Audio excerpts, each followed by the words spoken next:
not just on Thanksgiving Day, but have backed off in many respects since then. And as you said, they're now trying to come back a month later to start enforcing it.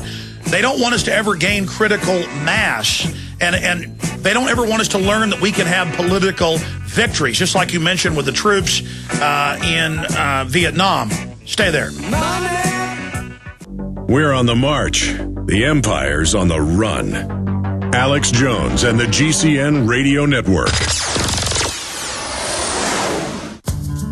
You've heard Alex explain how the Silver Lungs generator infuses the respiratory system with your self-produced colloidal silver solutions, yet many are unaware of the entire function of the Silver Lungs system and how it has been designed to deliver your silver solutions anywhere in or on the body. My name is Mario Cifaldi, and I'm the developer of the Silver Lungs generator. Not only does the Silver Lungs system produce endless colloidal and ionic silver solutions, it also comes equipped with the proper applicators and devices needed to deliver your silver solutions directly to key target areas.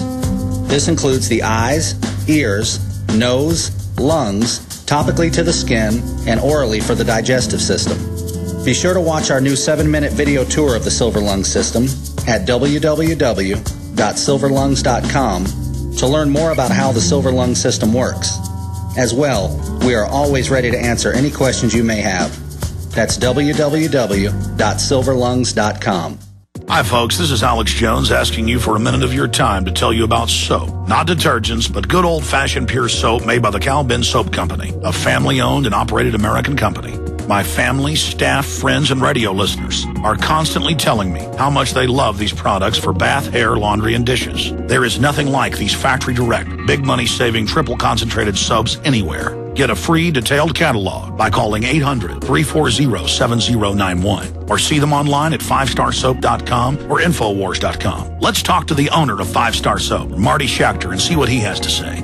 As founder and owner for over 63 years, people keep asking me, how's business?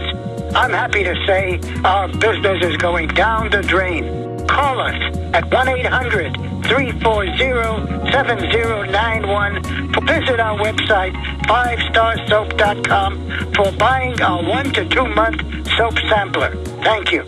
A very wealthy U.S. citizen is predicting that in 2011, we will witness the most important day in America in more than 50 years. He says it will change everything about our lives. The way you shop, travel, invest, educate your children, and even how you take care of your health and your own family. Now, this man has made some outrageous predictions over the years. The crazy part is, he's usually right. You see, he predicted the collapse of GM, Fannie Mae, Freddie Mac, and America's biggest mall owner, General Growth Properties. In fact, Barron's called his work a dire prophecy. Recently, he created a video, which you can watch online for free, detailing his biggest and most important prediction yet. And it's a real eye-opener. I can't stress this enough. You should at least watch this free video online today. He explains everything you need to know, including simple steps you can take to protect yourself. You can find the video at www.endofamerica3.com. That's endofamerica, the number 3.com. Watch the free video at www.endofamerica3.com. That's endofamerica3.com. You are obsolete, Mr. Wordsworth. A lie. No man is obsolete. You have no function, Mr. Wordsworth. You're an anachronism, like a ghost from another time. I am nothing more than a reminder to you that you cannot destroy truth by burning pages. You're a bug, Mr. Wordsworth, a crawling insect, an ugly, misformed little creature who has no purpose here, no meaning. I am a human being. Words, Mr. Wordsworth, that have no substance and no dimension, like air, like the wind. I don't care. I tell you, I don't care.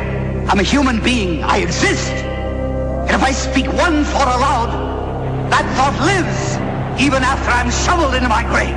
Delusions, Mr. Wordsworth. Delusions that you inject into your veins to make you think you have a strength when you have no strength at all. You have nothing but spindly limbs and a dream, and the state has no use for your kind.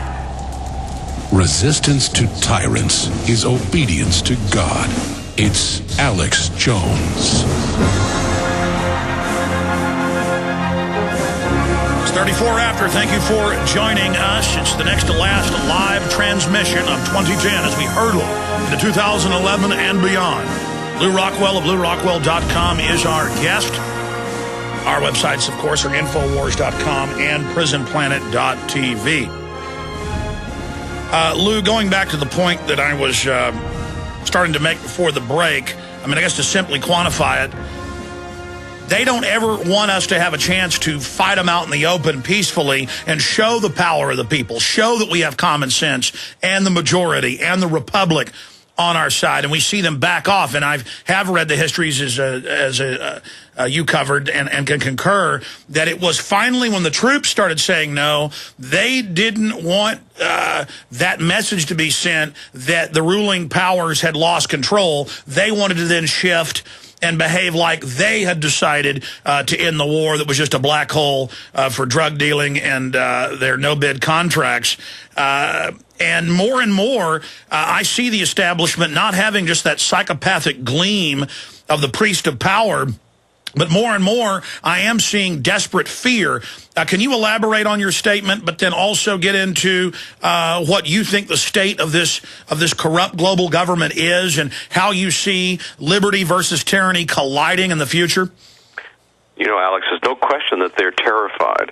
And I always get a kick out of it when there's some little Cessna that flies by mistake over Capitol Hill. And all of a sudden, they're all running around like chickens with their heads cut off and going crazy. Just recently, they shut down the Pentagon stop on the metro, the D.C. area subway system, because somebody had a flashing Christmas ornament. And so they, shut down the subway, and they're all terrified. And on the metro, for example, they have, a friend had just told me, they have groups of 5 armored troops, or maybe they're armored police, I don't know, with automatic weapons patrolling around. Well, this, of course, is to go after us, not terrorists, and to terrorize us, to make us afraid. But it's also because the government is afraid. I think the government has been afraid for maybe they've always been afraid. Maybe they always have realized that they're just like a bunch of fleas on a dog, and they're always afraid we're going to scratch them off. And we can scratch them off, and they are constantly terrified. Of course, that can mean that they're even more brutal than normal because they're terrified. But they can't actually, if the people refuse to go along, they can't actually do anything to us. So, and we only need peaceful resistance. After all, the tools of violence, of murder, of all the weapons and the bombs and that sort of thing, those are the tools of government. They're not the tools of a peaceful resistance. We don't need that stuff. I believe that we can do it just by telling them no, by withholding our consent. I take the very radical position. For example, I don't vote. I don't. If somebody enjoys voting, well, go right ahead. But I would argue that it's actually a negative to vote because it's the sacrament of the state, the sacrament of the democratic religion, that you're supposed to partake in this.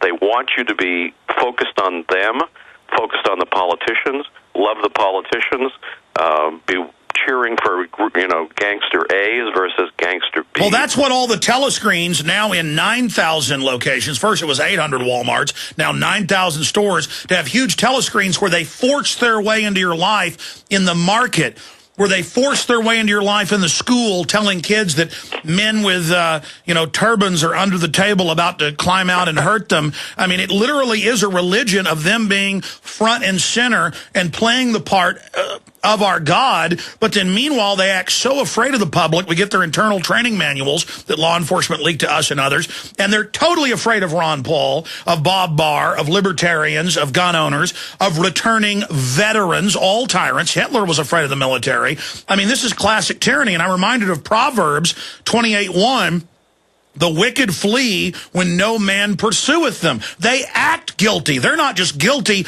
on the intellectual evidence. They act like crooks. Well, they know they're crooks. And I remember the great Lysander Spooner, the 19th century American anarchist, who said what's the difference between a congressman and a highwayman? And he said the difference is the highwayman doesn't ask you to call him the honorable. Right, so these people, as Murray Rothbard said, government is a gang of thieves writ large. It acts like a gang of thieves. It has the morals of a gang of thieves. And just like a regular gang of thieves, they're terrified that the victims might organize against them. And that's it. And our forefathers weren't perfect, but you notice how much time the media and education spends demonizing them. It's because I've studied a wide spectrum of history. There's never been a more truly educated group of people.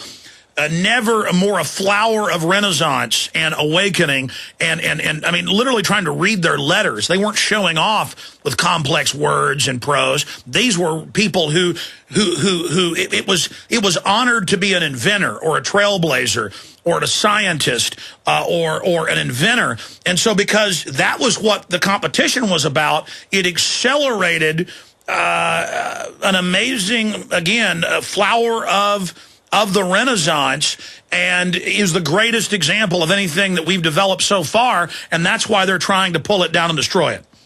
Well, you'll notice in schools, of course, children are no longer taught about great businessmen, great inventors, other great figures in the private sector. They're only taught about alleged great people in the government, and you're right that we're supposed to forget anybody in the 18th century or before.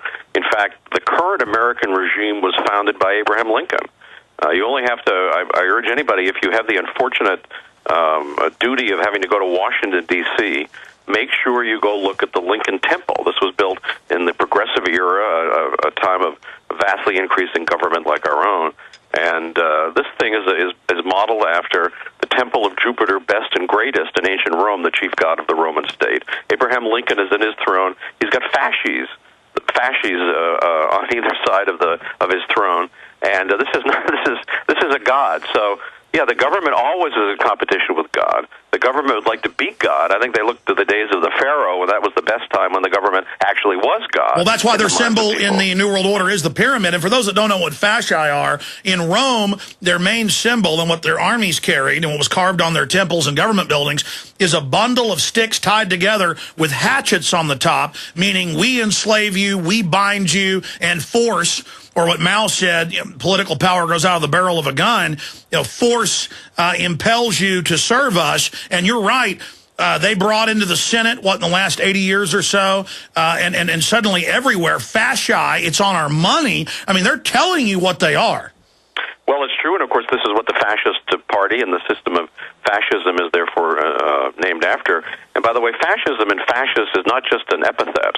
This is an actual political philosophy. It's an economic philosophy, and it is the current regime in America. It may be a form of, so far, soft fascism, but this government, big business, big government partnership against the people, that is fascism. And that is, of course, the way the government runs. The huge corporate interests in league with a huge government to rip off the American people and rip off, in fact, the people of the whole world through the Federal Reserve and all the World Bank and the UN and all the rest of the things the U.S. government and its the power elite set up. So this is fascism is a very real thing. I myself, I never thought communism, even though communism was, maybe the worst thing ever to exist in terms of the way countries were run. But it was never, I don't think there was ever any danger of Americans becoming communists.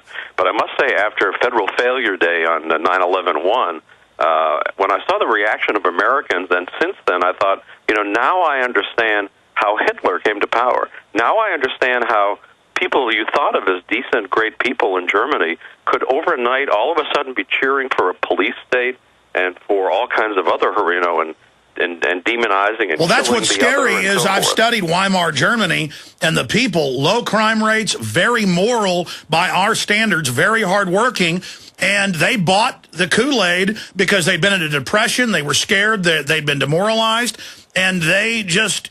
And by the way, 20 million Germans died in that war, folks, so... I mean, look at what it cost them buying into that big government fraud. Well, it's true, and if a key thing is, as you pointed out, it was the Weimar Depression and the Weimar inflation, which was forced on Germany. Even John Maynard Keynes said wrongly. After all, there were other people responsible for starting World War I. It wasn't just Germany, Russia, France, and Britain too. But they didn't have any reparations put on them. It had a horrific effect. Well, they were on record upset at Germany's rise. The British Empire couldn't compete with them. No, that's of course this was all about. That's what the war was about, and so they crushed. It's always evil. St. Augustine talked about this. It's an evil thing in a war, as bad as war is. One of the worst things in war is to seek to totally crush the opposition, grind them into the ground, destroy their society, destroy everything about them. It brings just hate and more evil.